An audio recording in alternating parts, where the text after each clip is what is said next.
Welcome back inside our nationwide live studio. I'm Ashleigh Ignelzi, joined by Geoff Shackelford here with your round 2 recap. And Geoff, the weather was absolutely perfect here at Muirfield Village, but we can't say the same for our round 1 leader, Rory McIlroy. No, tough day. You know, it's one of those things where you shoot a 63, it's just really hard to come back the next day and shoot a low score. It's one of those mysteries of the game we never quite understand, but it's been going on since the beginning of time, really.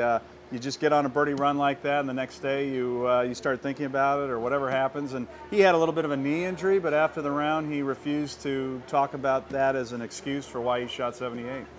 Well, they say mothers know best, and in the case of Keegan Bradley and his putter, that happens to be the case. Tell us a little bit about that.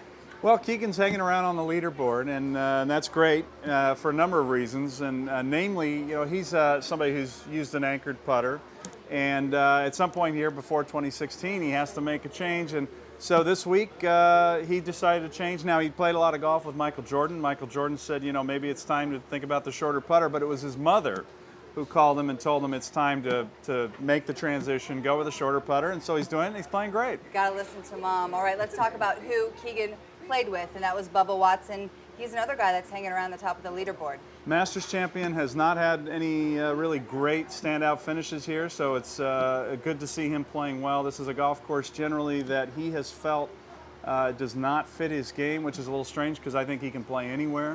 And he's using his length and, of course, his amazing putting touch to get around here, because the greens here are really the key factor in playing well at Muirfield Village. They're tough, they're fast, they're getting faster every day. It was very dry today, so I love the way he's playing and love his chances on the weekend. Let's talk about Paul Casey. We mentioned him yesterday. He seems to have been able to do it again, 2 consistent rounds. Yeah, which that in itself is an amazing thing, and especially when you haven't been playing well like he has. He got a tip from his instructor, Peter Costas. He's gone out and played beautifully. There's a lot riding on this for Paul. You know, Bubba Watson won the Masters. Winning a Memorial would be great for his resume, but Paul Casey, it's not only winning a Memorial would be awesome. He's got U.S. Open qualifying on Monday. This would get him out of that, and this would get him in the Ryder Cup picture. So he's somebody who was really one of the top players in the world a few years ago. He's had a lot of injuries. So this is a big deal for him to get back in contention and to be playing this well on a golf course of this caliber. Well, another thing we should mention heading into the weekend is that the weather conditions look great. They do. For a change, the forecast has no rain whatsoever in it.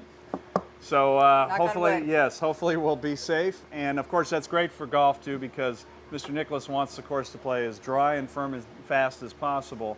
And so without rain, without humidity, it looks great for exactly the kind of championship golf that he has in mind. Great insight as always. Thank you so much. Until next time, for Geoff Shackelford, I'm Ashleigh Ignelzi, and this has been your Round 2 Recap.